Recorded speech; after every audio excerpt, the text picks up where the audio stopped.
I've witnessed with my colleagues here an appalling and evil act perpetrated against the people of Northern Ireland. El 15 de agosto de 1998, Omagh, en Irlanda del Norte, fue golpeada por uno de los peores atentados jamás perpetrados en la provincia. People that I meet on the street every day, called by their first name, as those are the people who've been killed and maimed. Oía gritos y sirenas, y entonces miré hacia abajo y vi que mi pie ya no estaba ahí. Una bomba de 200 kilos explotó en el mercado de la pequeña población en una bulliciosa tarde de sábado. Tuve que ir a casa a decirles a Patsy, a Sharon y a Kathy que Aidan ya no volvería. 29 personas y 2 niños no nacidos fueron asesinados cuando se dio una alerta errónea. La policía envió a la gente equivocadamente al encuentro de la bomba. Y esperaban más problemas. No sé dónde, pero estallará una bomba en los próximos días. El rechazo contra el IRA fue tan visceral que prácticamente ellos mismos se quitaron de en medio de forma voluntaria. La tragedia de Omagh, cuyo eco sigue retumbando hoy en día, fue uno de los crímenes que conmocionaron Gran Bretaña.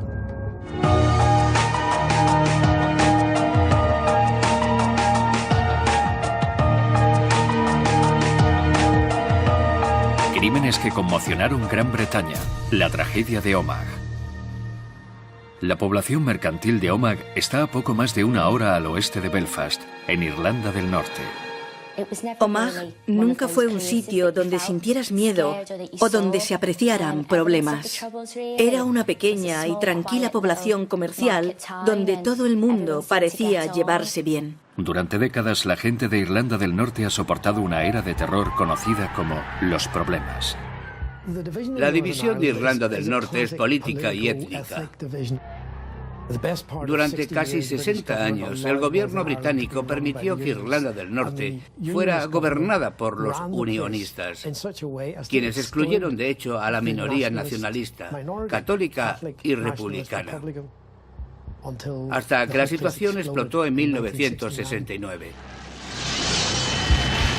Lo que siguió fue uno de los conflictos más prolongados en la historia del Reino Unido, que afectó a residentes de ambos bandos con un baño incesante de sangre y fuego.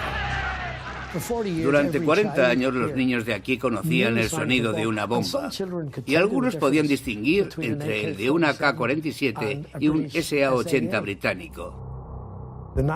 Los nacionalistas querían unirse al resto de Irlanda y ser gobernados como una sola entidad. Los unionistas sentían que un gobierno así les aplastaría y que su única forma de mantenerse como entidad era mediante la unión con Inglaterra. Si esa unión era amenazada, creían que serían aplastados. Sin embargo, sorprendentemente, en la primavera de 1998 se alcanzó un acuerdo político que cambiaría todo. En abril se firmó el acuerdo del Viernes Santo, lo que alivió a mucha gente, porque por fin no teníamos que preocuparnos por las bombas o los disparos. Teníamos paz. Y como padres, eso nos alegraba mucho, no tener que preocuparnos por nuestros hijos cuando estaban fuera. 4 meses después de este histórico acuerdo, Omagh disfrutaba de una tarde de verano. Susan Travis había vuelto de la universidad para pasar las vacaciones. Estábamos perezosas aquella mañana y nos tomamos nuestro tiempo. Aquel día teníamos que ir a la ciudad porque mi madre me iba a acompañar a la agencia para sacar el billete para volver a Liverpool en septiembre. Por alguna razón decidimos ir por la tarde. Hicimos la compra, volvimos a casa y pregunté a mi esposa, ¿se ha levantado ya Aidan? Está arriba cambiándose de ropa para ir a la ciudad a comprar unos vaqueros. Mi hijo mayor, Clive, y yo tocábamos en una banda. El sábado habíamos ido a Glasgow para un festival.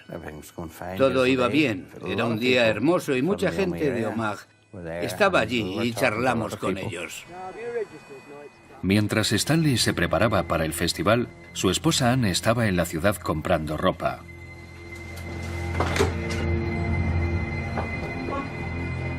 En ese momento, Michael, Susan y sus familias preparaban su fin de semana. Y Omagh se iba llenando de gente. Quedaban 2 semanas de vacaciones, y aquella tarde había un desfile, así que la ciudad estaba abarrotada. Dijo que iba a recoger a su amigo y que iría a comprar los vaqueros. Recuerdo que le dije dónde podría aparcar y que cuando salió del cuarto de estar, se volvió y dijo, no tardaré. Fuimos a la ciudad. En primer lugar, a la agencia de viajes. Compramos mi billete y luego entramos en una tienda de ropa y mi madre me compró algunas prendas para la vuelta a la universidad. Mientras Susan y su madre iban de compras, Aidan y su amigo llegaron a la ciudad. Market Street se llenaba de compradores. Anne estaba trabajando cuando una noticia aterradora desencadenó una serie de sucesos que cambiarían Omagh para siempre. Llegó la policía y les dijo que había una bomba. Había una bomba cerca del juzgado, así que Anne y Geraldine se fueron andando hacia el centro. Normalmente habrían ido a los aparcamientos. Entramos en un café y mientras estábamos almorzando, llegó la policía. Recuerdo que parecían muy asustados y dijeron, tienen que salir, todo el mundo tiene que salir fuera ahora. Hay una bomba en la ciudad.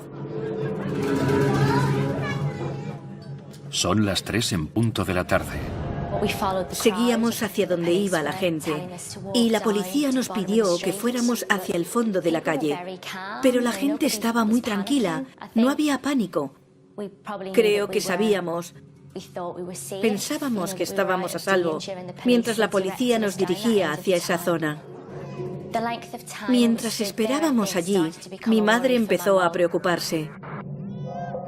Recuerdo que se volvió hacia mí y dijo, Susan, creo que deberíamos irnos ya, porque no van a dejar a nadie volver al centro.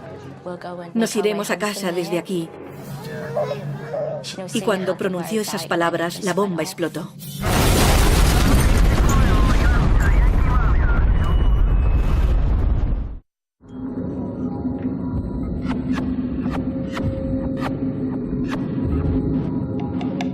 Omagh, Irlanda del Norte. Una amenaza de bomba ha puesto a la ciudad en alerta máxima. La policía conduce a la gente hacia una zona segura. Una enorme explosión destroza el corazón de la bulliciosa zona comercial. Michael Gallagher está cerca, trabajando en su garaje. Estaba debajo de un coche cuando oí una enorme explosión. Fue un sonido largo que retumbaba y vibraba. Reconocí inmediatamente que se trataba de una bomba, porque lo había oído otras veces. Así que me quedé pensando un momento y decidí que lo mejor era volver a casa. Lo primero que recuerdo es estar completamente cubierta de escombros. Mi primera reacción cuando se produjo la explosión fue quitarme todo el escombro de la cara. Oía gritos, oías las sirenas disparándose y vi a una persona a mi lado que claramente estaba muerta.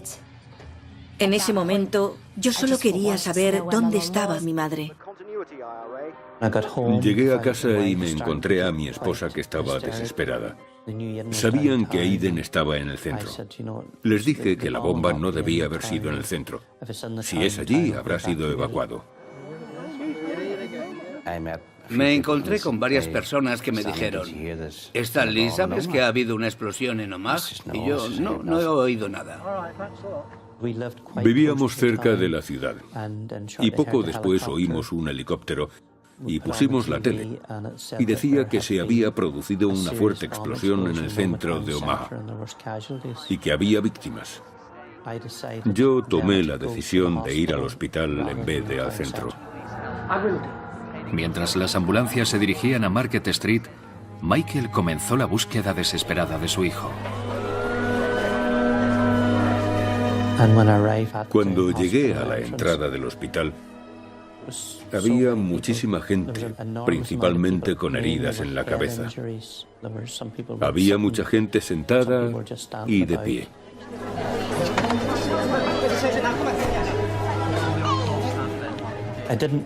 No conocía el hospital demasiado, pero fui de habitación en habitación buscando a Aiden. Nadie se esperaba algo así. Además, agosto es un mes de vacaciones y parte de nuestro personal estaba de permiso. Teníamos personal de fin de semana. No había tiempo de activar nada. Las víctimas seguían llegando y la gente las traía en todo tipo de vehículos. No sabía que la zona de quirófanos estaba en la primera planta. Deambulé por allí y era horrible, porque había muy poco personal trabajando en el hospital y muchas víctimas. Miré por todas partes, pero no encontraba a Aiden. Las urgencias del hospital Tyrone County estaban ya abarrotadas de víctimas y de familiares. El personal intentaba afrontar la magnitud del desastre que se estaba produciendo. Había muchas heridas de metralla del coche bomba. Muchas personas tenían fracturas múltiples. Había gente con quemaduras graves, con importantes heridas oculares y muchas con amputaciones. Mientras tanto, en Market Street, la magnitud de la explosión se iba conociendo lentamente. La bomba de 200 kilos había explotado en un vehículo aparcado en la calle más bulliciosa de la ciudad, la zona a la que todos habían sido evacuados.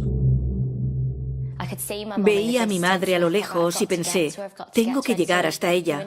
Así que mi reacción fue intentar levantarme del suelo, pero no tenía fuerzas.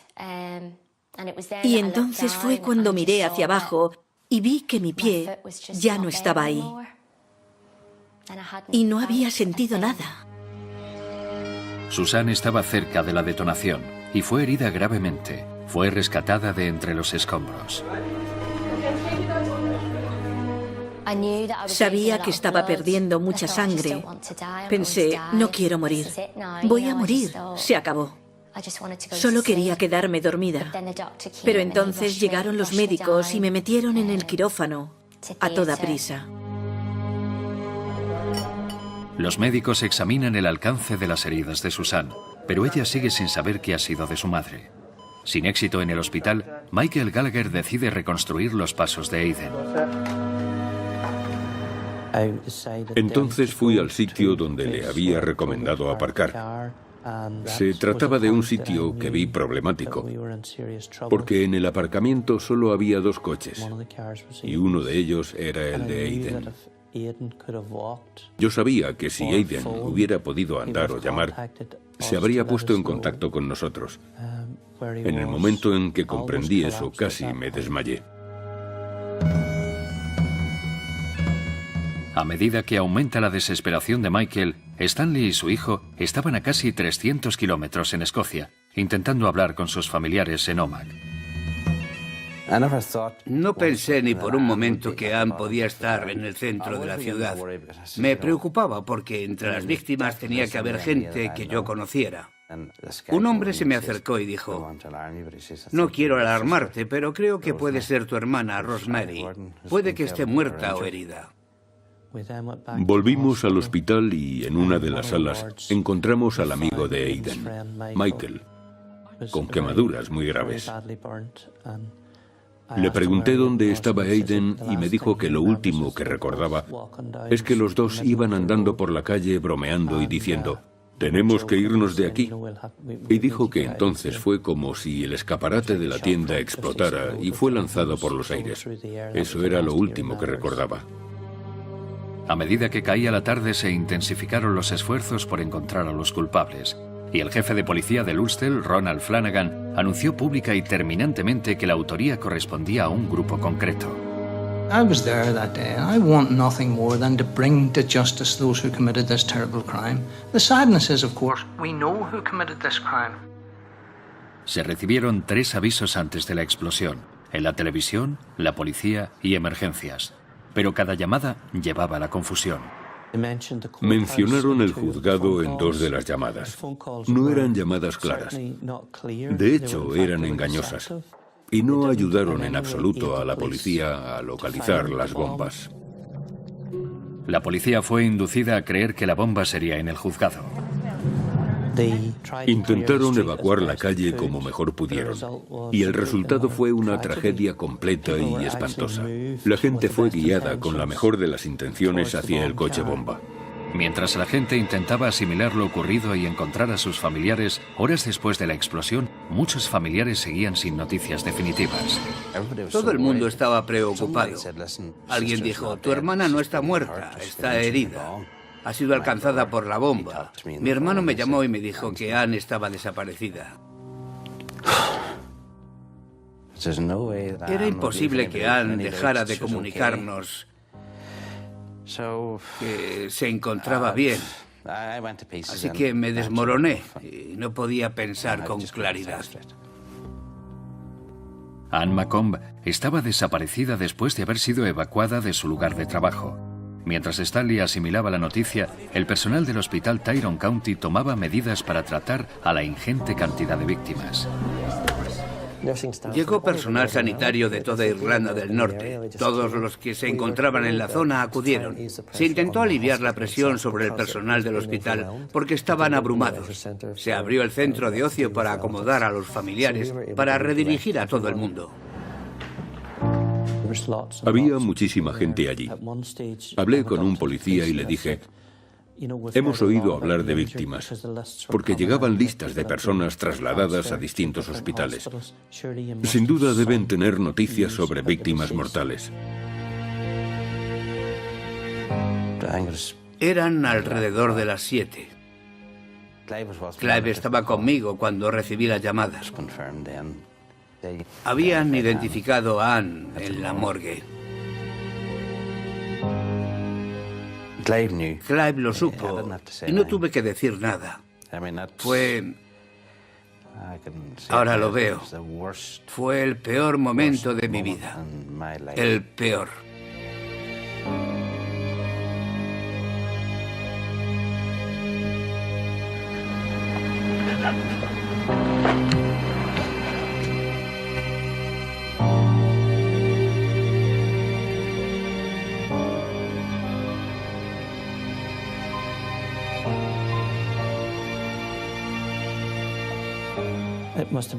Aquella noche, hacia las 5 o las 6 de la madrugada, fui conducido a una habitación y empezaron a hacerme preguntas.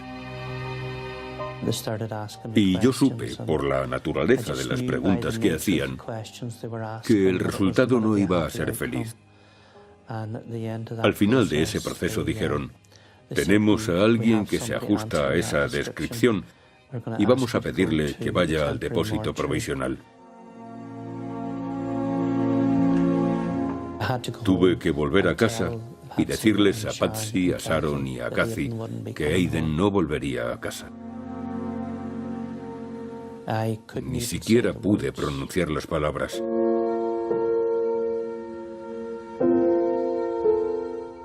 Simplemente nos abrazamos y lloramos.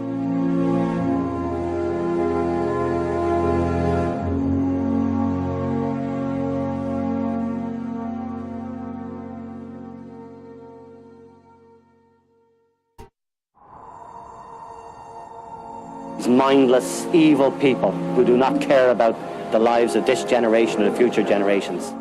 We will defeat them. La ciudad de Omagh acaba de ser víctima de uno de los peores atentados terroristas jamás perpetrados en Irlanda del Norte. Un coche bomba ha destrozado su calle principal, causando una completa desolación. Mientras el número de víctimas va en aumento, el hospital local está sometido a una enorme presión. Las heridas de Susan Travis son tan graves que los médicos la trasladan para una nueva operación. Recuerdo que se acercó un médico y me dijo, tenemos que pedirte que firmes esta autorización para poder amputar más de tu pierna, porque la herida está mal y tenemos que parar la hemorragia. Así que tuve que firmar aquella autorización, dándoles permiso para cortar más de mi pierna. Mientras Susan intentaba asimilar el alcance de sus lesiones, seguía sin saber el paradero de su madre.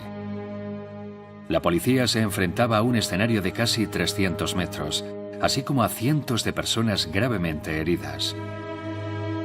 El periodo de oro es todo lo que ocurre entre un incidente y las 48 horas siguientes.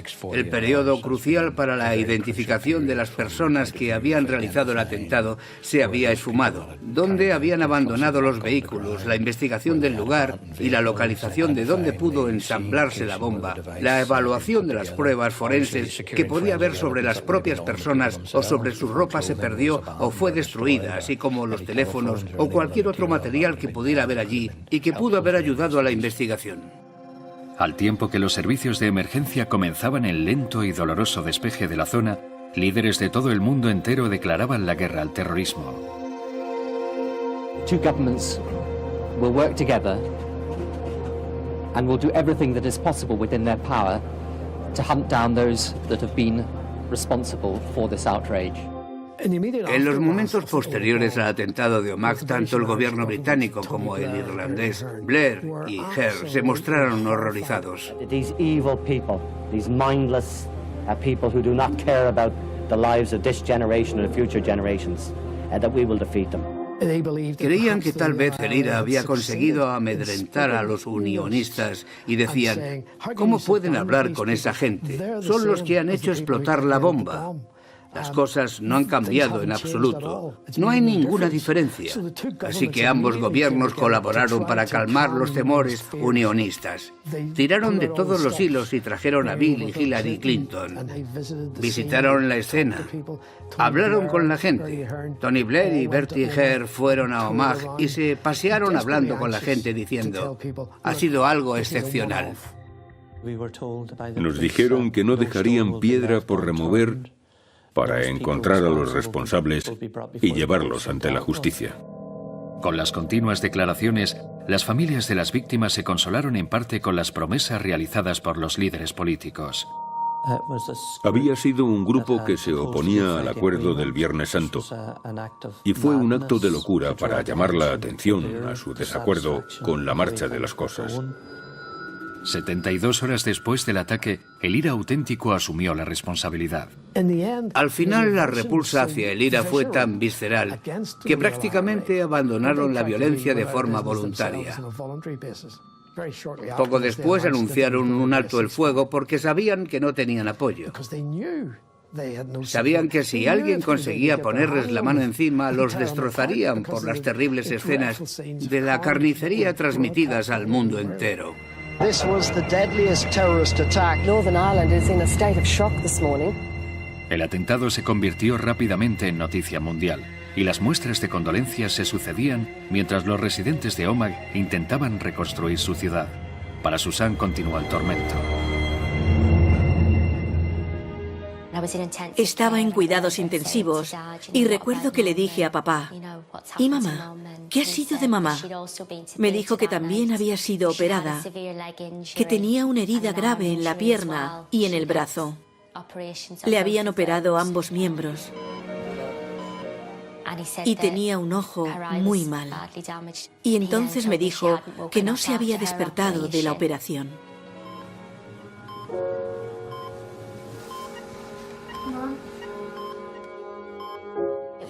Pasó una semana antes de que saliera del coma y todos nos sentimos muy aliviados de saber que había despertado.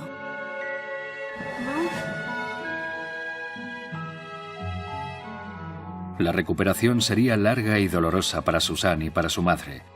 Se encontraban entre las más de 250 personas heridas en la explosión.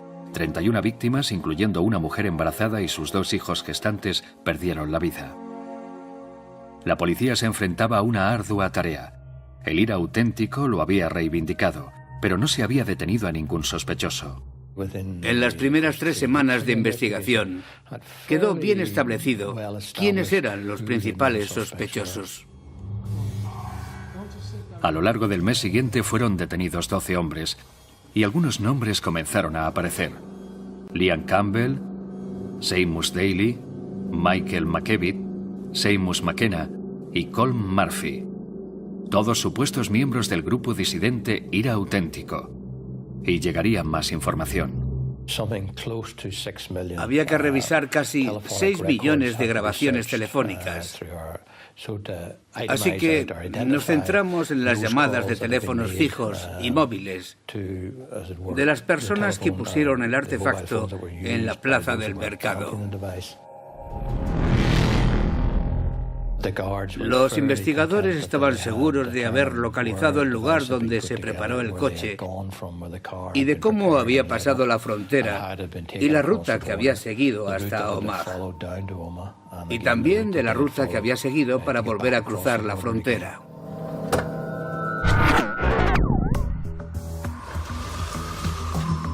Las pruebas que indicaban que los terroristas habían cruzado la frontera hicieron que las policías de ambos países, tanto la policía irlandesa como la del Ulster, comenzaran sus propias investigaciones. Creemos que no debió haber dos investigaciones separadas, sino una conjunta, pero no fue así. Hubo dos investigaciones paralelas, y a menudo un lado no sabía lo que hacía el otro, debido a la falta de confianza. La implicación de ambos cuerpos de policía debería haber creado cierta unidad, pero en realidad estaba llena de problemas. Tras la detención inicial de 12 personas, todas fueron puestas en libertad, por falta de pruebas. Y los equipos de investigación siguieron trabajando con pistas limitadas. Pero 5 meses después llegó el primer resultado. La policía acusó a Colm Murphy de conspiración.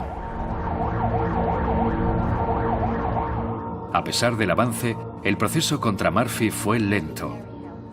Y 2 años después de la masacre, las víctimas y sus familiares seguían decepcionados. Pero unas declaraciones en televisión darían un giro completo a la investigación. Era totalmente increíble. Sabíamos que el gobierno tendría que hacer algo después de aquello, porque había demasiadas revelaciones asombrosas. Estas alegaciones cuestionaban a los servicios de inteligencia británicos, al afirmar que tenían la posibilidad de interceptar conversaciones telefónicas en directo. Fue la primera vez que supimos del programa de escuchas telefónicas de los servicios de inteligencia del gobierno. Y la primera vez que supimos que de alguna manera estaban implicados en el atentado porque habían estado controlando varios teléfonos, incluidos los teléfonos móviles del equipo que colocó el coche bomba de Omagh. La posibilidad de realizar escuchas existía desde hacía una década o 2. O más, pero no sabemos exactamente lo que se estaba vigilando y quién lo hacía y hasta qué grado. Es algo que nunca ha sido confirmado de manera clara. Cuando esos teléfonos se activaban, los servicios de inteligencia los interceptaban. Eso no ocurrió solo en Omagh. Ocurrió también en varios atentados previos. No podíamos entender cómo esa capacidad no había sido usada en primer lugar para intentar evitar los atentados y en segundo lugar por qué habría sido imposible detener a esas personas inmediatamente. Esta nueva información era comprometedora y sugería que los servicios de inteligencia estaban escuchando a los sospechosos el día del atentado. Pero ¿qué oyeron? Y si eso podría haber marcado una diferencia, sigue siendo un misterio. Además de esto, se realizó otra acusación. La policía británica controlaba Irlanda del Norte y no informó a la policía de allí de lo que estaba ocurriendo. Si las alegaciones eran verdaderas, los detectives que perseguían a los terroristas nunca recibieron la información, lo que entorpeció aún más las investigaciones. Pero ¿por qué no se había compartido algo tan relevante? Debido a sus normas y sus reglas, no la compartieron con los detectives. La compartieron con un departamento especial. Pero este no estaba autorizado a compartirla con el jefe de la investigación a cargo del atentado de Omagh. Decir que nos enfadamos es una palabra demasiado suave. Estábamos furiosos y coléricos.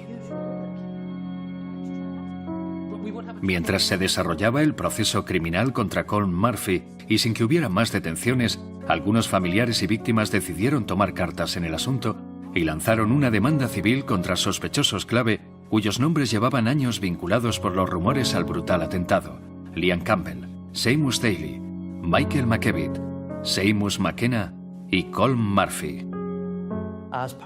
Como parte de aquella demanda civil, tenía que realizarse una investigación de todas las llamadas de teléfono. Y fue entonces cuando las familias supimos que esa información ya estaba disponible. Mientras las familias investigaban montones de pruebas potenciales para su demanda, otro golpe pondría a prueba su resistencia. Los que yo perseguía no eran criminales ordinarios, todos estaban conectados con el IRA. Y ya había surgido el IRA auténtico, así que ese tipo sabía de sobra hacer bombas. Yo lo sabía, así que se lo dije a mis superiores. Dije, no sé dónde va a estallar una bomba en los próximos días.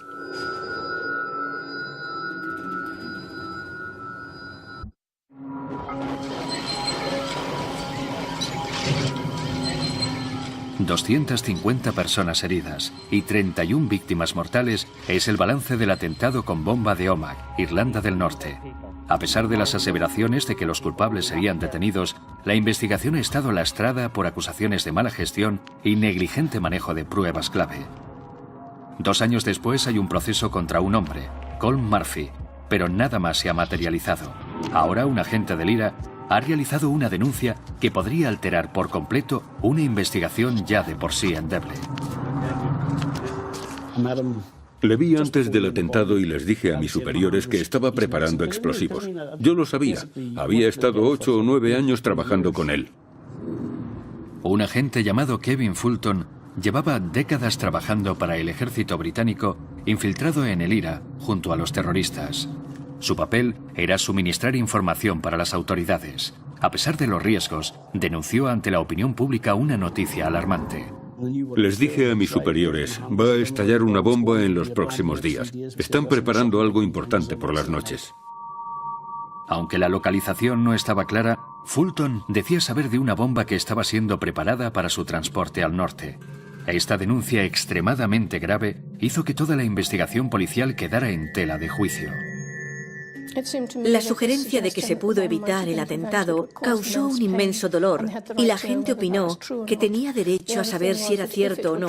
Otra cosa es que, de ser cierta, habría minado la credibilidad de la policía de Ulster y, de no ser cierta, habría afectado al buen nombre de buenos agentes. La baronesa O'Lone era la defensora del pueblo de Irlanda del Norte e investigaba las quejas contra las fuerzas policiales. Su equipo llamó a la policía del Ulster y empezó a investigar las alegaciones de Fulton. El jefe de policía me prometió plena colaboración, pero la realidad es que aunque algunos agentes cooperaban, otros no cooperaban en materias de inteligencia, que es un área muy sensible. Llevamos a expertos informáticos para analizar los sistemas y descubrimos un sistema independiente con información que hasta ahora no había sido puesta a nuestra disposición. La propia policía había empezado una revisión de la investigación del atentado. Uno de los aspectos considerados era el papel de los servicios de inteligencia en el atentado de Omagh, y esto no se nos dijo. Al investigar la implicación de los servicios de inteligencia, se llegó a una información de lo más comprometedora.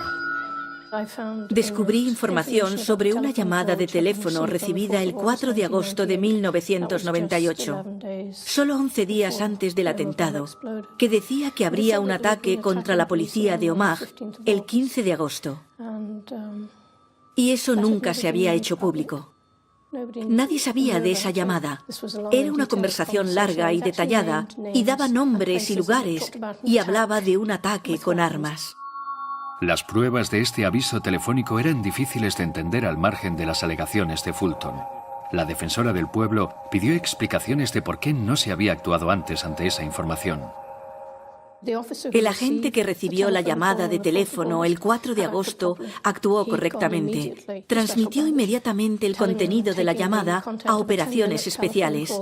El jefe de la subdivisión no sabía que se había recibido una amenaza a la policía de su distrito. Hoy sigo sin saber por qué no tomaron medidas al respecto. A medida que progresaba la investigación, los actos de algunos agentes se hicieron más confusos. Una característica común comenzaba a emerger. La información no se compartía. Un agente nos dijo que, de haber tenido la información, no habría hecho nada de una manera diferente. Pero antes había indicado que habría puesto controles en las pocas carreteras que dan acceso a Omagh. Había obligación de informar al jefe de distrito de una amenaza en su zona Y había un libro en la comisaría donde se registraban, pero el libro había desaparecido y nunca fue encontrado. La defensora del pueblo descubrió que algunas de las fuerzas de operaciones especiales se negaban a colaborar. Trabajaban juntos, pero no compartían todo. Lo dice el informe de la defensora del pueblo, pero la realidad es 2 veces peor que el informe. Examinamos unas 300 informaciones clave que habrían sido relevantes para la investigación y descubrimos que el 78% no había sido transmitida a los investigadores.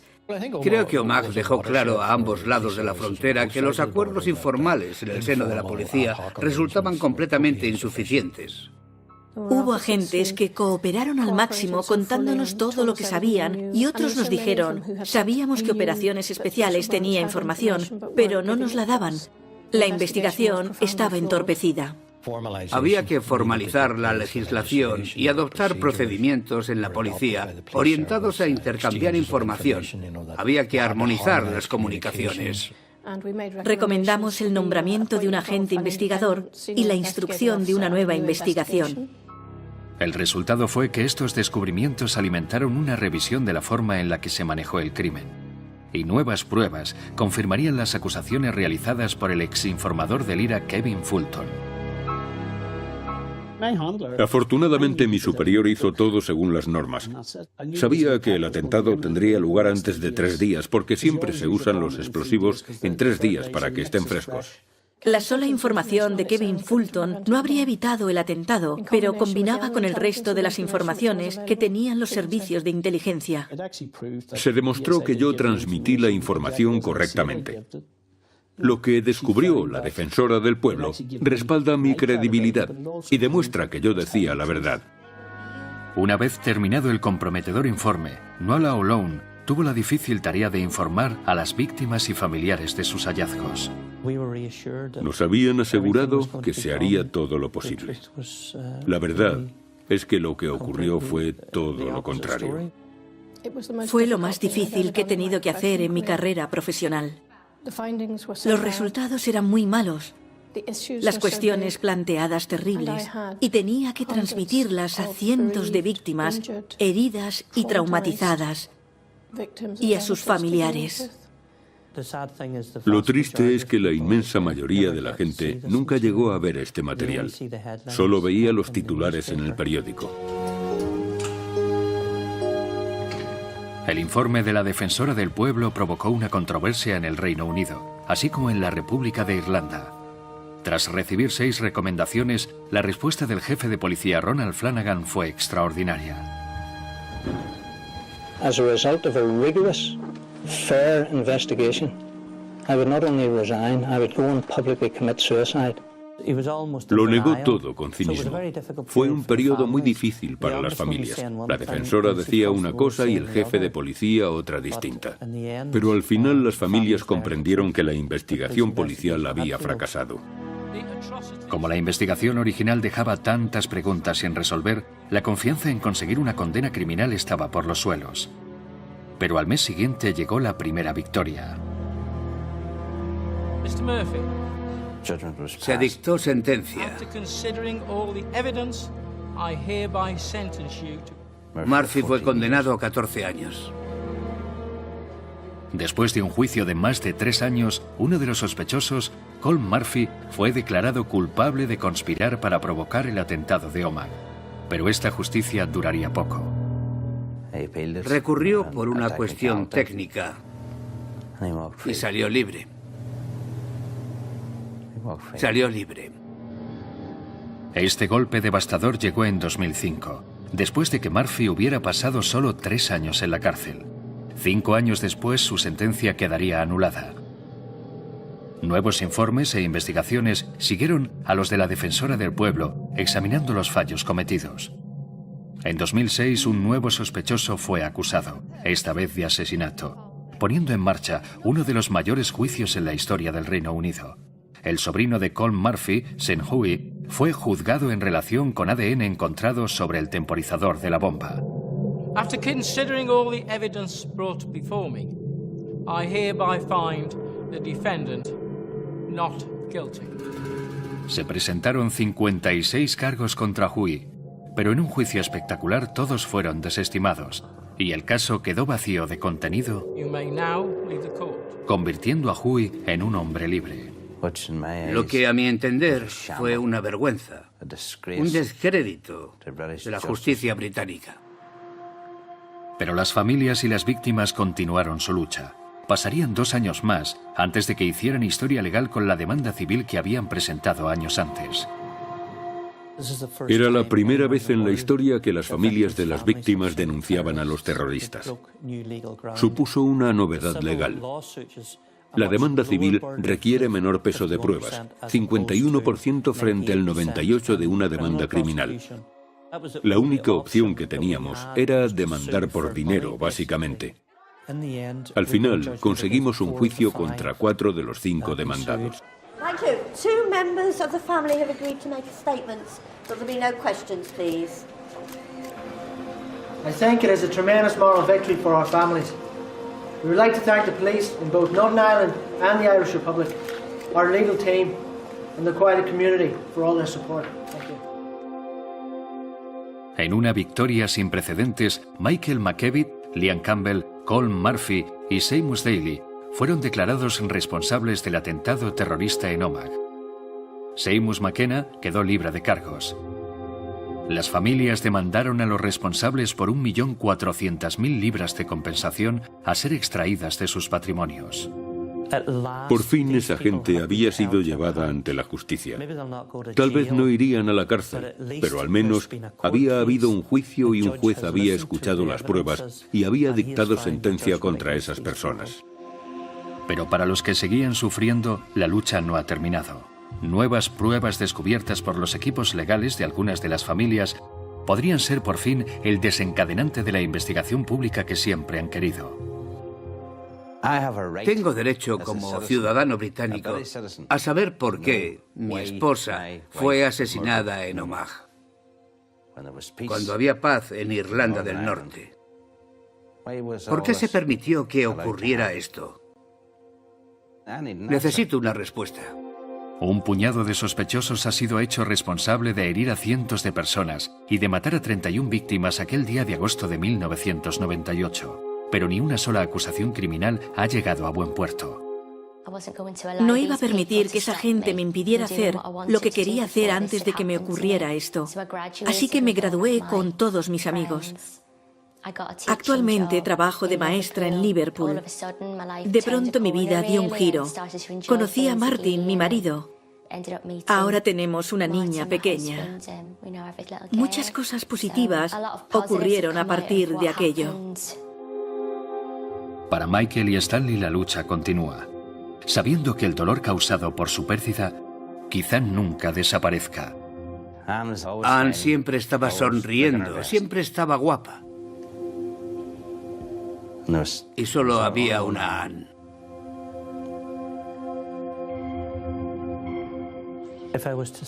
Si me sentara a pensar en todo eso, creo que no volvería a levantarme.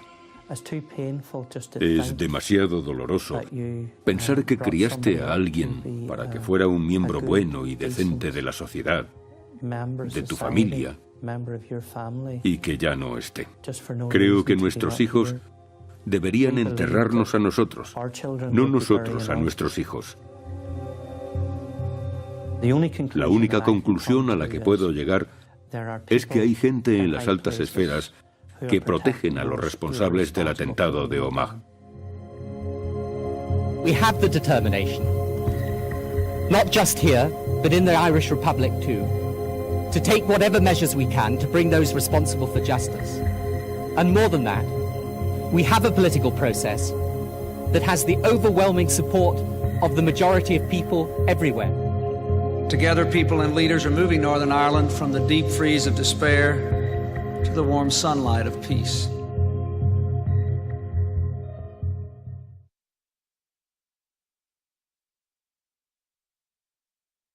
Llamar la atención a su desacuerdo con la marcha de las cosas.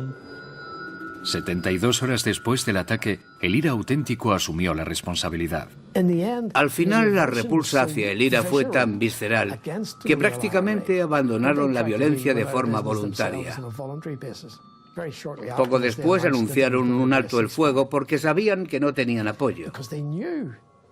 Sabían que si alguien conseguía ponerles la mano encima, los destrozarían por las terribles escenas de la carnicería transmitidas al mundo entero.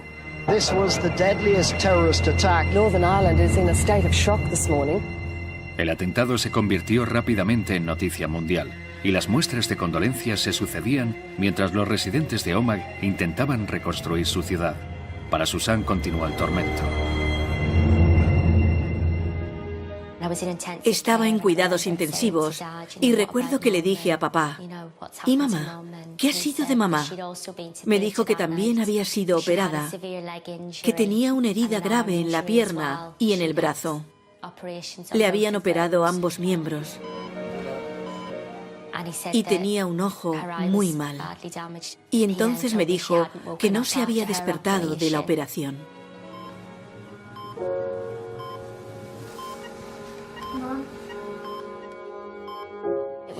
Pasó una semana antes de que saliera del coma y todos nos sentimos muy aliviados de saber que había despertado.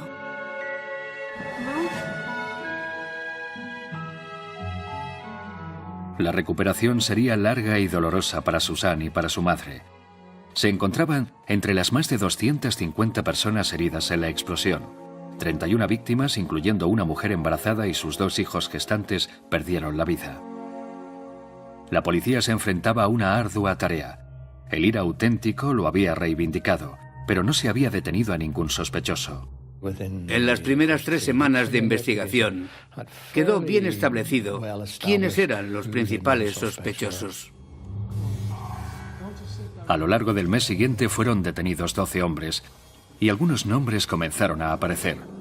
Liam Campbell, Seamus Daly, Michael McKevitt, Seamus McKenna y Colm Murphy. Todos supuestos miembros del grupo disidente IRA auténtico. Y llegaría más información. Había que revisar casi 6 millones de grabaciones telefónicas. Así que nos centramos en las llamadas de teléfonos fijos y móviles de las personas que pusieron el artefacto en la plaza del mercado. Los investigadores estaban seguros de haber localizado el lugar donde se preparó el coche y de cómo había pasado la frontera y la ruta que había seguido hasta Omagh. Y también de la ruta que había seguido para volver a cruzar la frontera.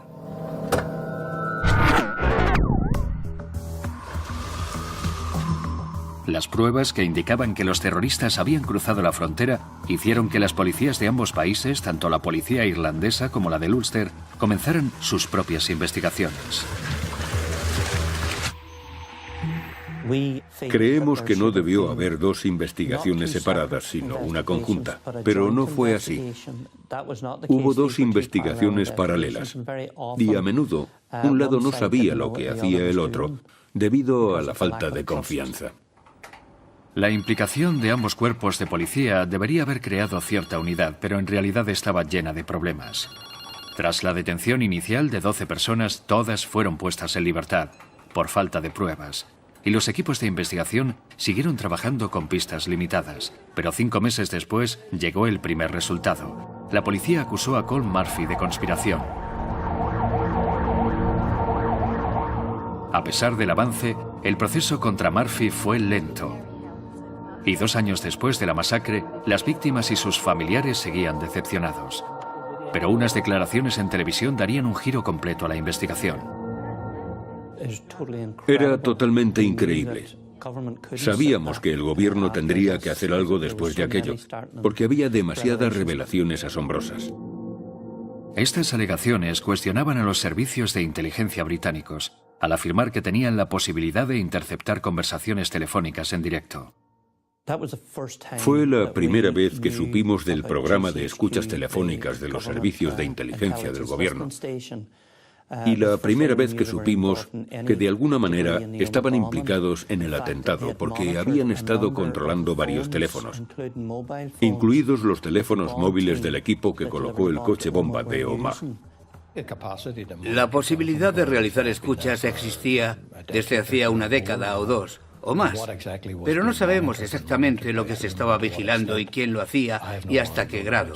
Es algo que nunca ha sido confirmado de manera clara. Cuando esos teléfonos se activaban, los servicios de inteligencia los interceptaban. Eso no ocurrió solo en Omagh. Ocurrió también en varios atentados previos. No podíamos entender cómo esa capacidad no había sido usada en primer lugar para intentar evitar los atentados y en segundo lugar, por qué habría sido imposible detener a esas personas inmediatamente. Esta nueva información era comprometedora y sugería que los servicios de inteligencia estaban escuchando a los sospechosos el día del atentado. Pero ¿qué oyeron? Y si eso podría haber marcado una diferencia, sigue siendo un misterio. Además de esto, se realizó otra acusación. La policía británica controlaba Irlanda del Norte y no informó a la policía de allí de lo que estaba ocurriendo. Si las alegaciones eran verdaderas, los detectives que perseguían a los terroristas nunca recibieron la información, lo que entorpeció aún más las investigaciones. Pero ¿por qué no se había compartido algo tan relevante? Debido a sus normas y sus reglas, no la compartieron con los detectives. La compartieron con un departamento especial. Pero este no estaba autorizado a compartirla con el jefe de la investigación a cargo del atentado de Omagh. Decir que nos enfadamos es una palabra demasiado suave. Estábamos furiosos y coléricos. Mientras se desarrollaba el proceso criminal contra Colm Murphy y sin que hubiera más detenciones, algunos familiares y víctimas decidieron tomar cartas en el asunto y lanzaron una demanda civil contra sospechosos clave cuyos nombres llevaban años vinculados por los rumores al brutal atentado: Liam Campbell, Seamus Daly, Michael McKean. Y cuando pronunció esas palabras, la bomba explotó.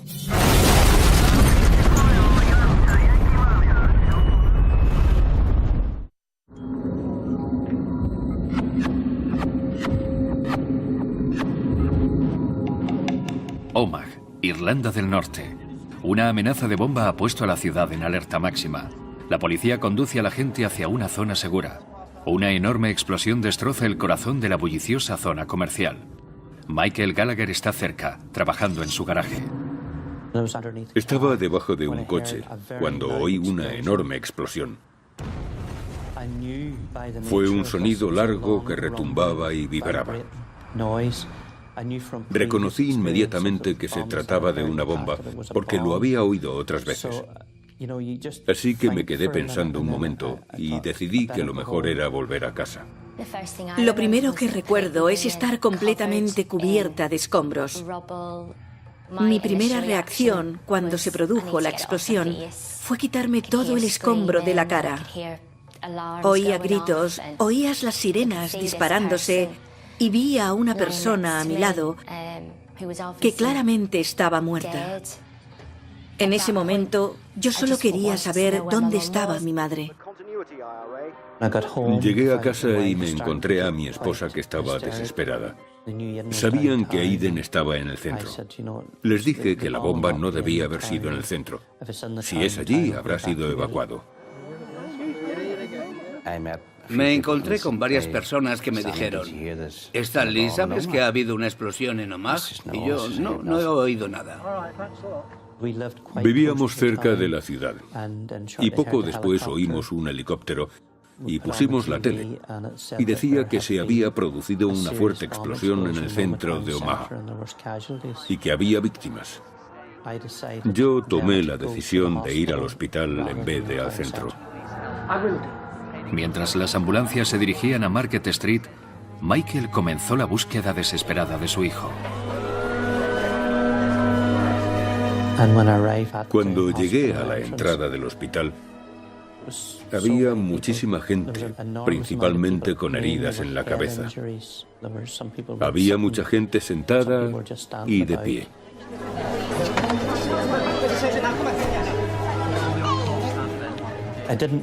No conocía el hospital demasiado, pero fui de habitación en habitación buscando a Aiden. Nadie se esperaba algo así. Además, agosto es un mes de vacaciones y parte de nuestro personal estaba de permiso. Teníamos personal de fin de semana. No había tiempo de activar nada. Las víctimas seguían llegando y la gente las traía en todo tipo de vehículos. No sabía que la zona de quirófanos estaba en la primera planta.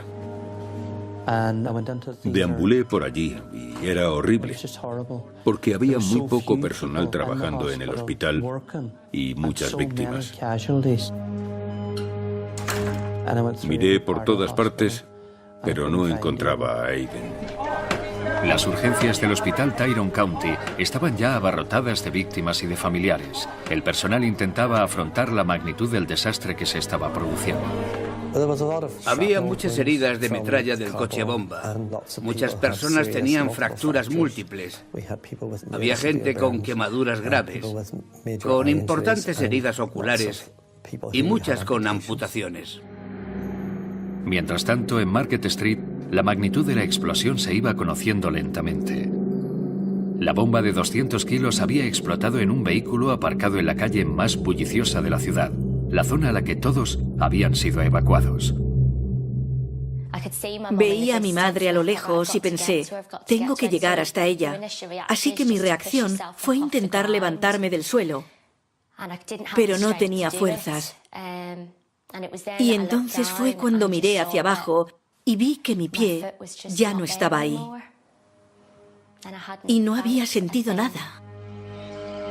Susan estaba cerca de la detonación y fue herida gravemente. Fue rescatada de entre los escombros.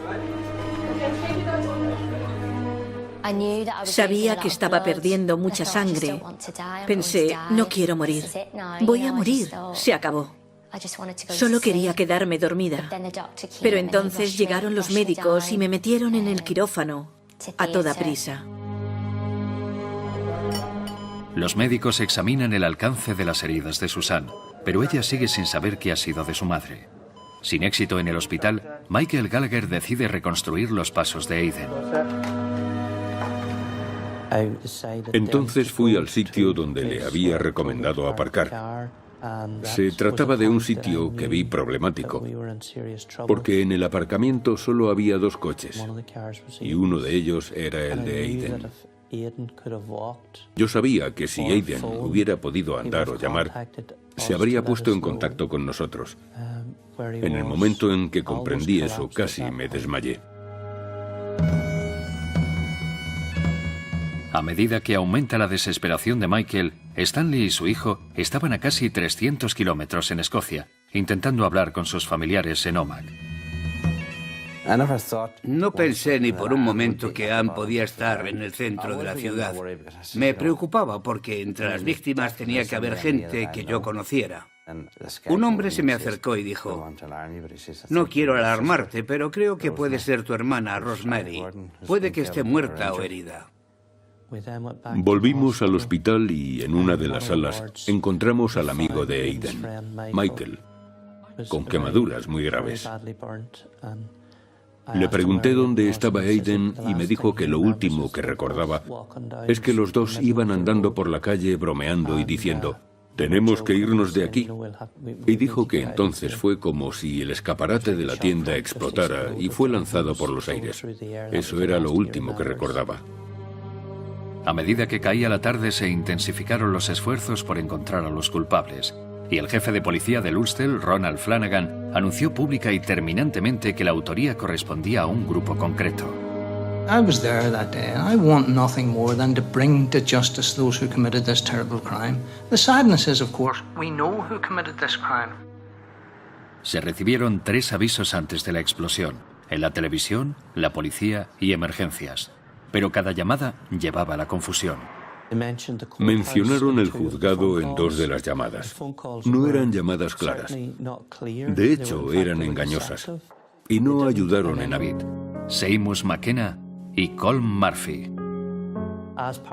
Como parte de aquella demanda civil, tenía que realizarse una investigación de todas las llamadas de teléfono.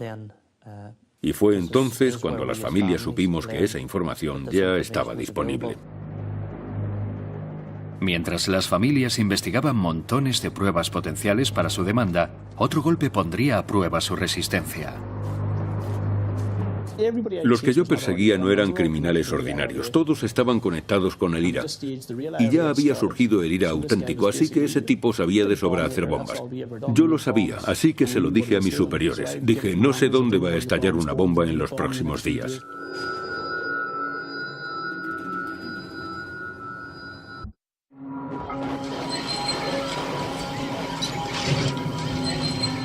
...250 personas heridas y 31 víctimas mortales es el balance del atentado con bomba de Omagh, Irlanda del Norte. A pesar de las aseveraciones de que los culpables serían detenidos, la investigación ha estado lastrada por acusaciones de mala gestión y negligente manejo de pruebas clave. 2 años después hay un proceso contra un hombre, Colm Murphy, pero nada más se ha materializado. Ahora un agente del IRA ha realizado una denuncia que podría alterar por completo una investigación ya de por sí endeble. Le vi antes del atentado y les dije a mis superiores que estaba preparando explosivos. Yo lo sabía. Había estado 8 o 9 años trabajando con él. Un agente llamado Kevin Fulton llevaba décadas trabajando para el ejército británico, infiltrado en el IRA junto a los terroristas. Su papel era suministrar información para las autoridades. A pesar de los riesgos, denunció ante la opinión pública una noticia alarmante.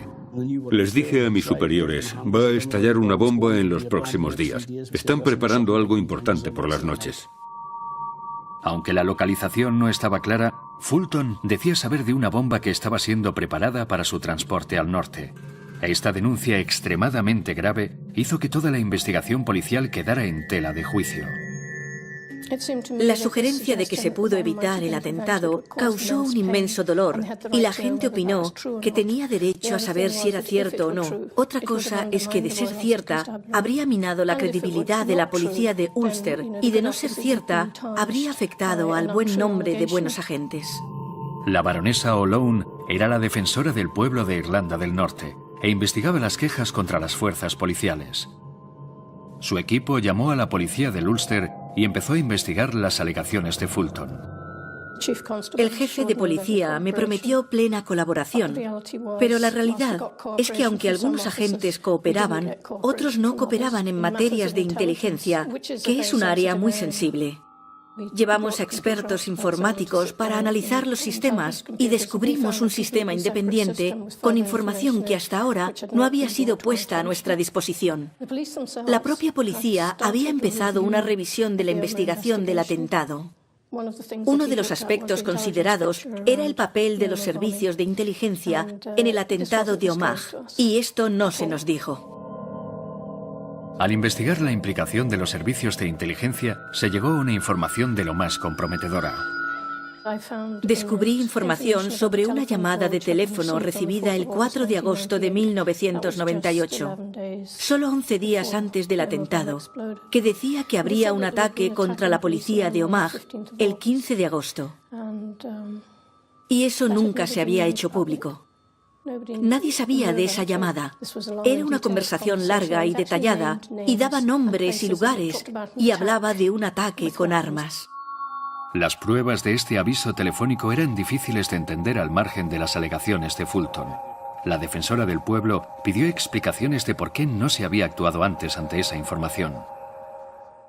El agente que recibió la llamada de teléfono el 4 de agosto actuó correctamente. Transmitió inmediatamente el contenido de la llamada a operaciones especiales. El jefe de la subdivisión no sabía que se había recibido una amenaza a la policía de su distrito. Hoy sigo sin saber por qué no tomaron medidas al respecto. A medida que progresaba la investigación, los actos de algunos agentes se hicieron más confusos. Una característica común comenzaba a emerger: la información no se compartía. Un agente nos dijo que, de haber tenido la información, no habría hecho nada de una manera diferente. Pero antes había indicado que habría puesto controles en las pocas carreteras que dan acceso a Omagh. Había obligación de informar al jefe de distrito de una amenaza en su zona Y había un libro en la comisaría donde se registraban, pero el libro había desaparecido y nunca fue encontrado. La defensora del pueblo descubrió que algunas de las fuerzas de operaciones especiales se negaban a colaborar. Trabajaban juntos, pero no compartían todo. Lo dice el informe de la defensora del pueblo, pero la realidad es 2 veces peor que el informe. Examinamos unas 300 informaciones clave que habrían sido relevantes para la investigación y descubrimos que el 78% no había sido transmitida a los investigadores.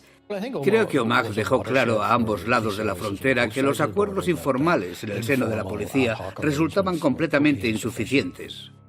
Hubo agentes que cooperaron al máximo contándonos todo lo que sabían y otros nos dijeron, sabíamos que operaciones especiales tenía información, pero no nos la daban. La investigación estaba entorpecida.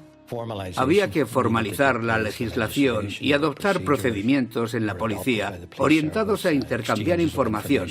Había que armonizar las comunicaciones. Recomendamos el nombramiento de un agente investigador y la instrucción de una nueva investigación. El resultado fue que estos descubrimientos alimentaron una revisión de la forma en la que se manejó el crimen. Y nuevas pruebas confirmarían las acusaciones realizadas por el exinformador del IRA Kevin Fulton. Afortunadamente, mi superior hizo todo según las normas. Sabía que el atentado tendría lugar antes de 3 días, porque siempre se usan los explosivos en 3 días para que estén frescos. La sola información de Kevin Fulton no habría evitado el atentado, pero combinaba con el resto de las informaciones que tenían los servicios de inteligencia. Se demostró que yo transmití la información correctamente. Lo que descubrió la defensora del pueblo respalda mi credibilidad y demuestra que yo decía la verdad. Una vez terminado el comprometedor informe, Nuala O'Lone tuvo la difícil tarea de informar a las víctimas absoluto a la policía a localizar las bombas.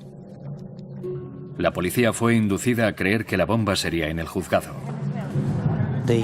Intentaron evacuar la calle como mejor pudieron, y el resultado fue una tragedia completa y espantosa. La gente fue guiada con la mejor de las intenciones hacia el coche bomba. Mientras la gente intentaba asimilar lo ocurrido y encontrar a sus familiares, horas después de la explosión, muchos familiares seguían sin noticias definitivas. Todo el mundo estaba preocupado. Alguien dijo, tu hermana no está muerta, está herida. Ha sido alcanzada por la bomba. Mi hermano me llamó y me dijo que Anne estaba desaparecida. Era imposible que Anne dejara de comunicarnos que se encontraba bien. Así que me desmoroné y no podía pensar con claridad. Anne Macomb estaba desaparecida después de haber sido evacuada de su lugar de trabajo. Mientras Stanley asimilaba la noticia, el personal del hospital Tyrone County tomaba medidas para tratar a la ingente cantidad de víctimas. Llegó personal sanitario de toda Irlanda del Norte. Todos los que se encontraban en la zona acudieron. Se intentó aliviar la presión sobre el personal del hospital porque estaban abrumados. Se abrió el centro de ocio para acomodar a los familiares, para redirigir a todo el mundo. Había muchísima gente allí. Hablé con un policía y le dije, hemos oído hablar de víctimas, porque llegaban listas de personas trasladadas a distintos hospitales. Sin duda deben tener noticias sobre víctimas mortales.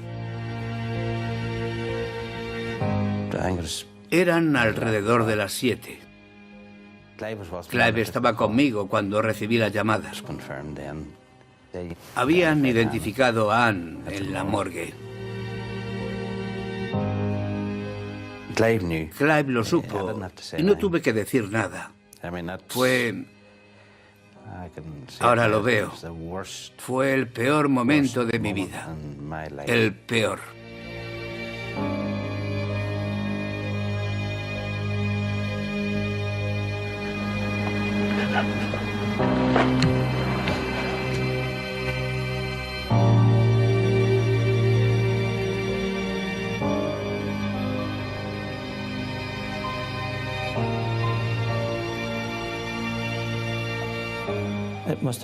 Aquella noche, hacia las 5 o las 6 de la madrugada, fui conducido a una habitación y empezaron a hacerme preguntas.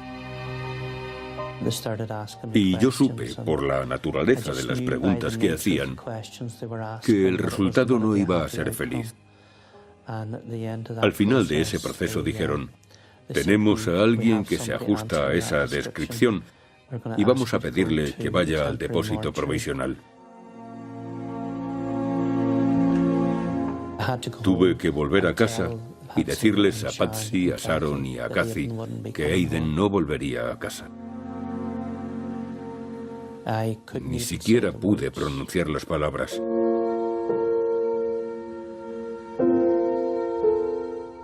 Simplemente nos abrazamos y lloramos.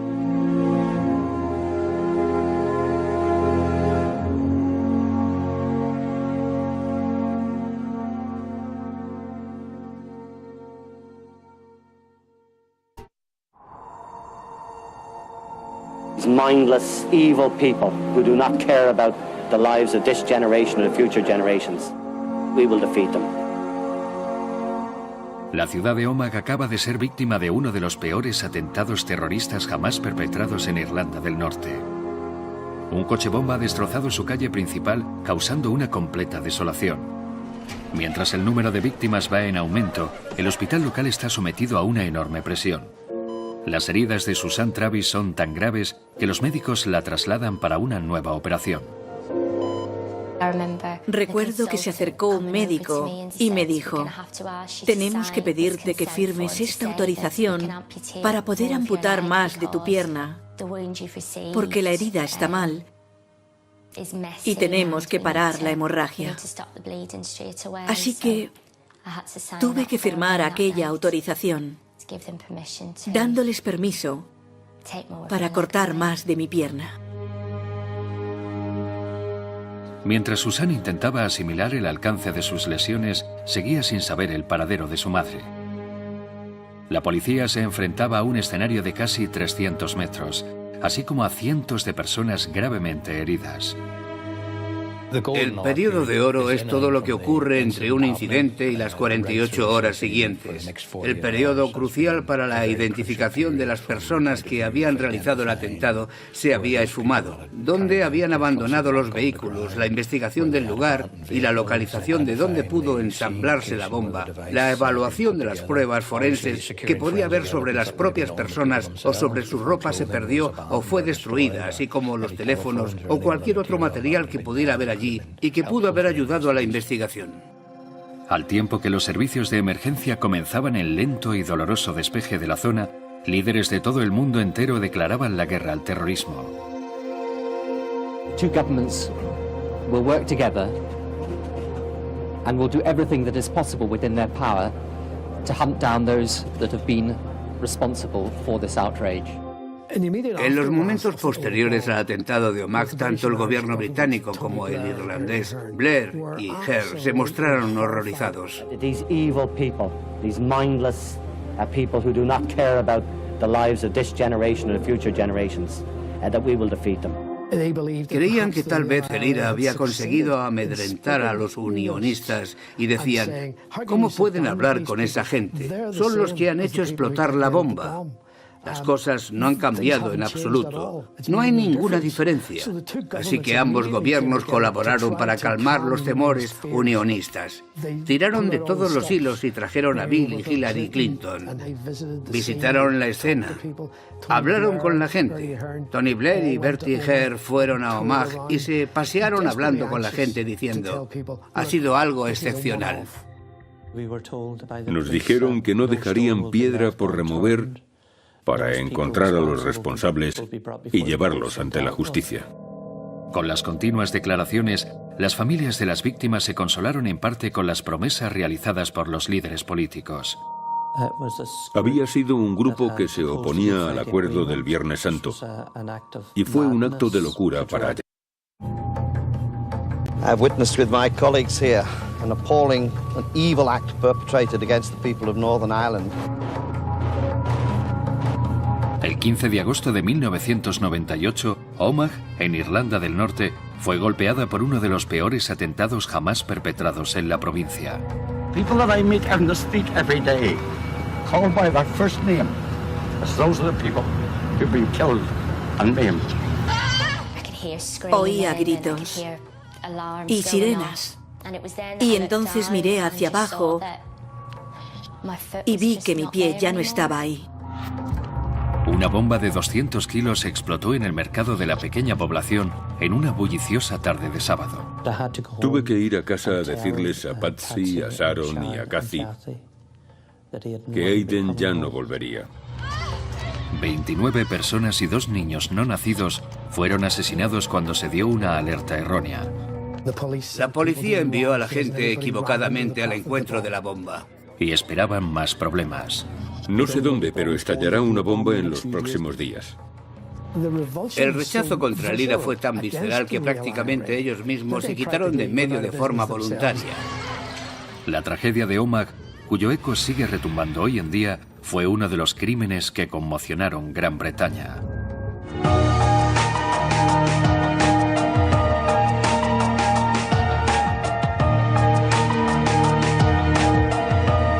Crímenes que conmocionaron Gran Bretaña, la tragedia de Omagh.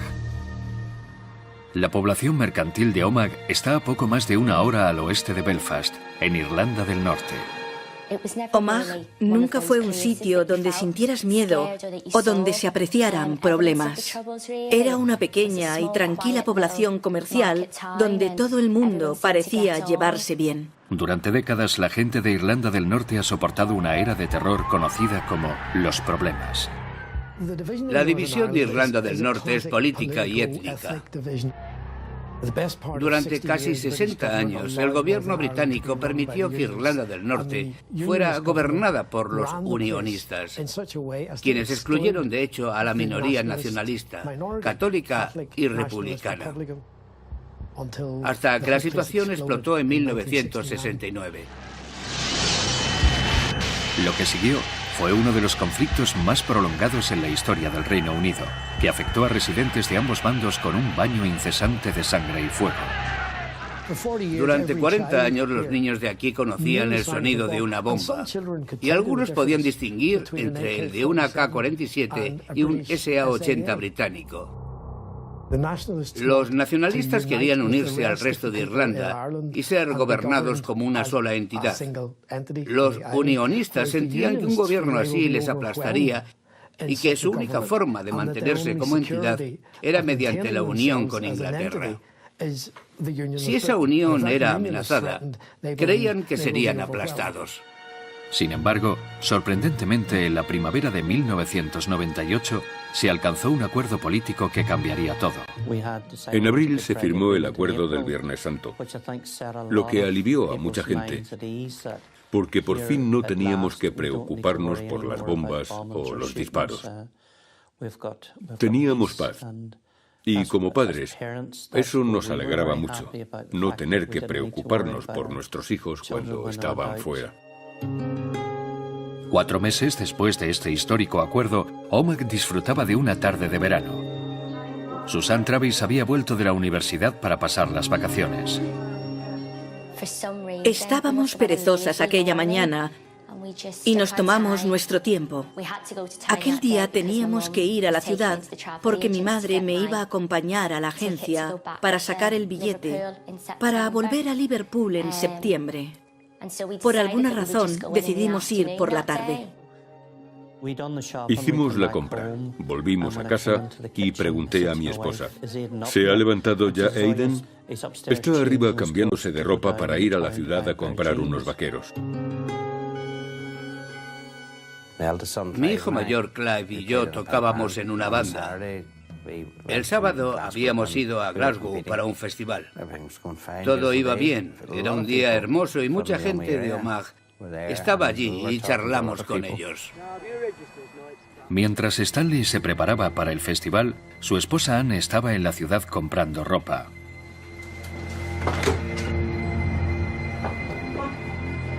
En ese momento, Michael, Susan y sus familias preparaban su fin de semana. Y Omagh se iba llenando de gente. Quedaban 2 semanas de vacaciones y aquella tarde había un desfile, así que la ciudad estaba abarrotada.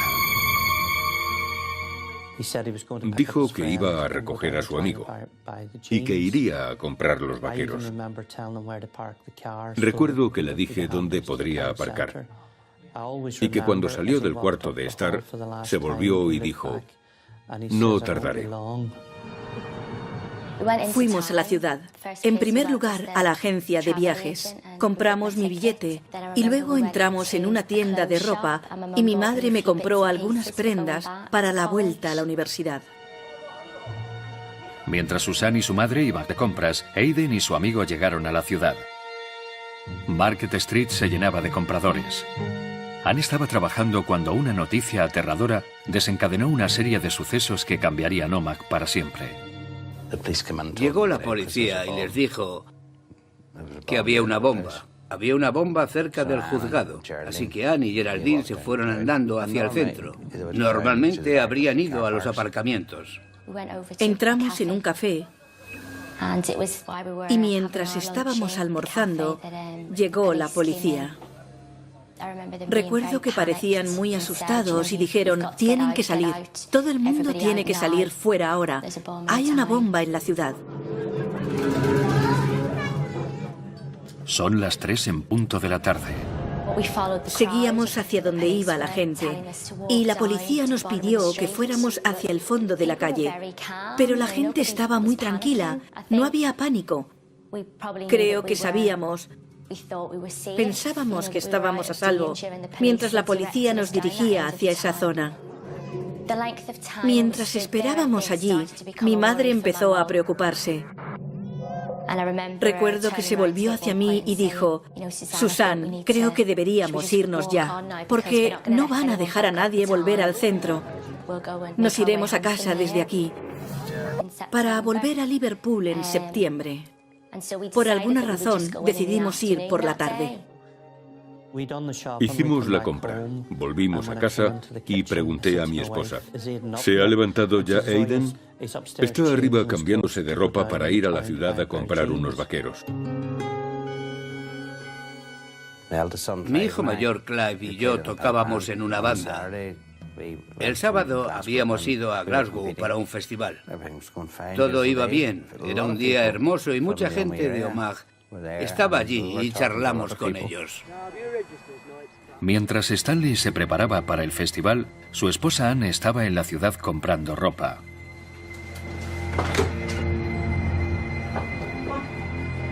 En ese momento, Michael, Susan y sus familias preparaban su fin de semana. Y Omagh se iba llenando de gente. Quedaban 2 semanas de vacaciones, y aquella tarde había un desfile, así que la ciudad estaba abarrotada. Dijo que iba a recoger a su amigo y que iría a comprar los vaqueros. Recuerdo que le dije dónde podría aparcar y que cuando salió del cuarto de estar, se volvió y dijo, no tardaré. Fuimos a la ciudad. En primer lugar, a la agencia de viajes. Compramos mi billete y luego entramos en una tienda de ropa y mi madre me compró algunas prendas para la vuelta a la universidad. Mientras Susan y su madre iban de compras, Aiden y su amigo llegaron a la ciudad. Market Street se llenaba de compradores. Anne estaba trabajando cuando una noticia aterradora desencadenó una serie de sucesos que cambiarían Omagh para siempre. Llegó la policía y les dijo que había una bomba. Había una bomba cerca del juzgado, así que Anne y Geraldine se fueron andando hacia el centro. Normalmente habrían ido a los aparcamientos. La división de Irlanda del Norte es política y étnica.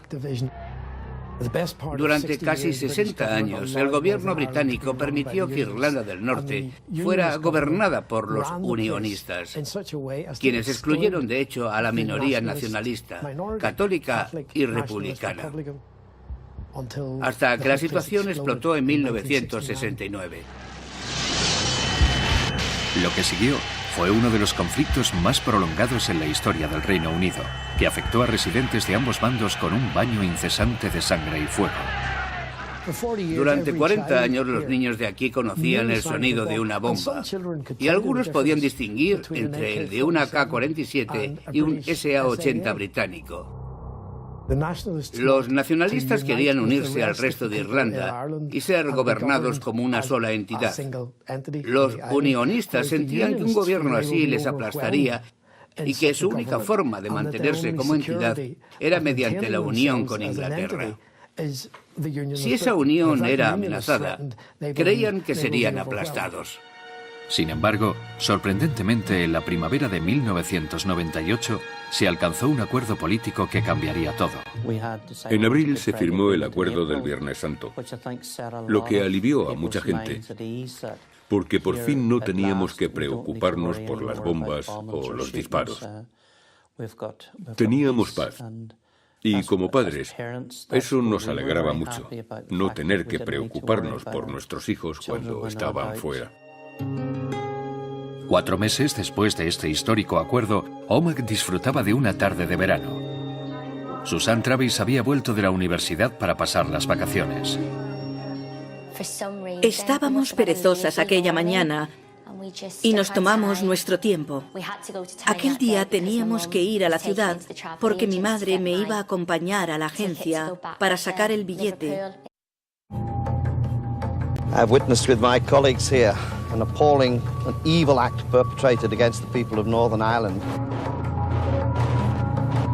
El 15 de agosto de 1998, Omagh, en Irlanda del Norte, fue golpeada por uno de los peores atentados jamás perpetrados en la provincia. People that I meet on the street every day, called by their first name, as those are the people who've been killed and maimed.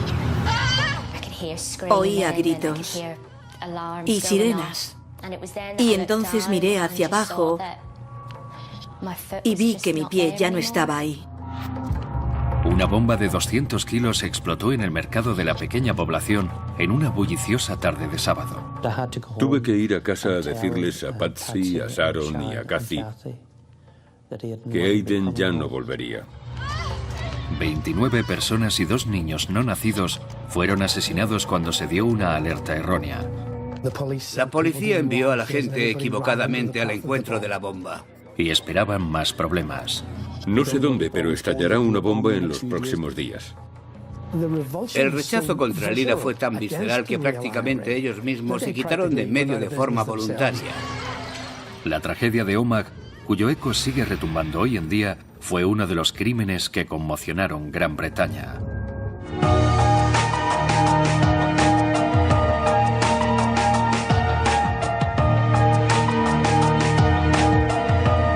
Crímenes que conmocionaron Gran Bretaña, la tragedia de Omagh. La población mercantil de Omagh está a poco más de 1 hora al oeste de Belfast, en Irlanda del Norte. Omagh nunca fue un sitio donde sintieras miedo o donde se apreciaran problemas.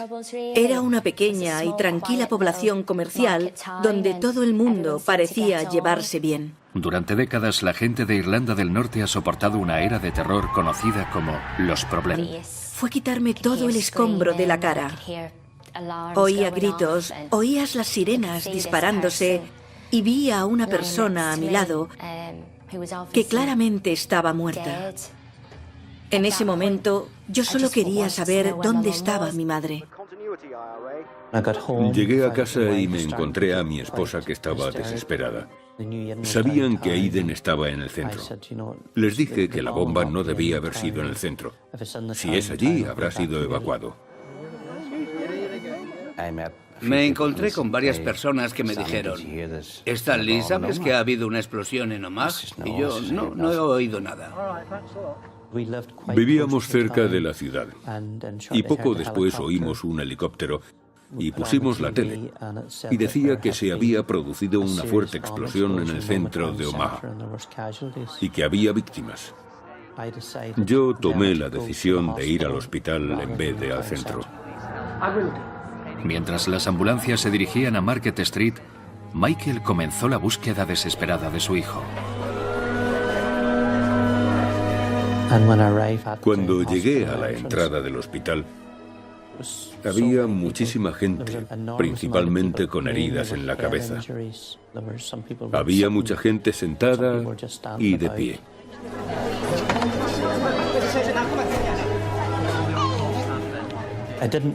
No conocía el hospital demasiado, pero fui de habitación en habitación buscando a Aiden. Nadie se esperaba algo así. Además, agosto es un mes de vacaciones y parte de nuestro personal estaba de permiso.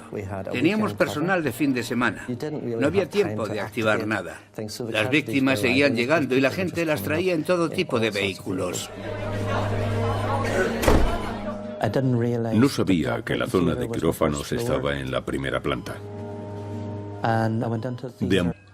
Entramos en un café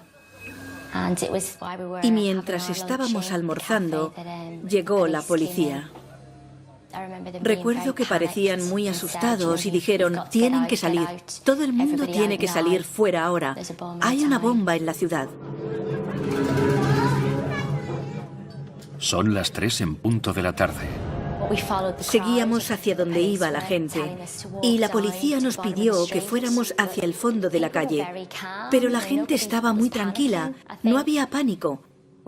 Creo que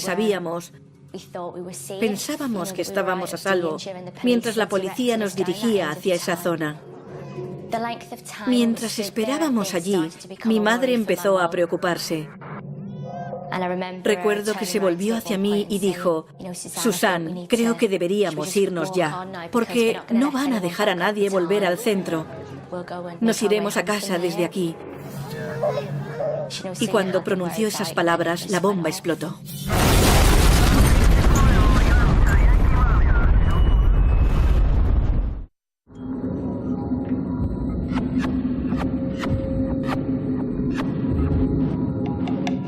Omagh, Irlanda del Norte. Una amenaza de bomba ha puesto a la ciudad en alerta máxima. La policía conduce a la gente hacia una zona segura. Una enorme explosión destroza el corazón de la bulliciosa zona comercial. Michael Gallagher está cerca, trabajando en su garaje. Estaba debajo de un coche cuando oí una enorme explosión. Fue un sonido largo que retumbaba y vibraba. Reconocí inmediatamente que se trataba de una bomba, porque lo había oído otras veces. Así que me quedé pensando un momento y decidí que lo mejor era volver a casa. Lo primero que recuerdo es estar completamente cubierta de escombros. Mi primera reacción cuando se produjo la explosión